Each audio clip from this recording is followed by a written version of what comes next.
नमस्कार मित्रांनो, स्वागत आहे तुमच्या अंकविद्या या यूट्यूब चॅनलवर. येथे आपण गणिताच्या संबंधित सोप्या आणि उपयुक्त ट्रिक शिकतो. आज आपण पाहणार आहोत NTPC मध्ये आलेला प्रश्न. ज्या रेल्वेचे एक्झाम होतात ना मित्रांनो, त्याच्यामध्ये आलेला हा प्रश्न आहे मित्रांनो. तर चला आपण प्रश्नाला सुरुवात करूया.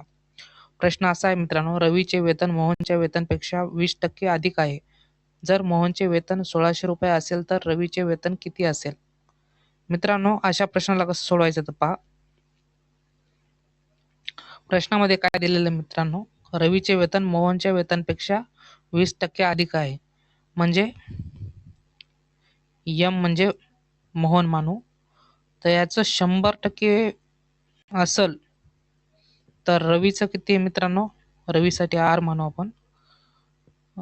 रवीचं असल 120. तर मित्रांनो, मोहनचं वेतन आहे 1600 रुपये आणि ते किती आहे? 100%. मग ते कसं करायचं? 100 बरोबर 1600 तर 120% बरोबर किती? राईट. आता याचा आडवा तिरपा गुणाकार करायचा मित्रांनो. तर कसा पहा, 1600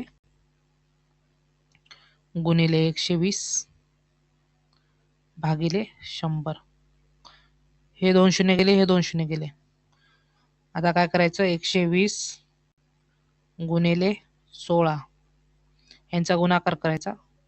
0 16 0 16 16 32 32 ते 2 हातचा आला 3 16 आणि 3 19 म्हणजे 1920 रुपये मित्रांनो, म्हणजे 1920 रुपये.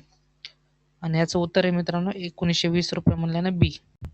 तर मित्रांनो, आपण पाहिलं की गणित किती सोप्या पद्धतीने सोडवा. अशाच अजून गणिताच्या ट्रिक आणि उपयुक्त टिप्ससाठी अंकविद्या या चॅनलला सबस्क्राईब करा आणि बेल आयकॉन दाबायला विसरू नका.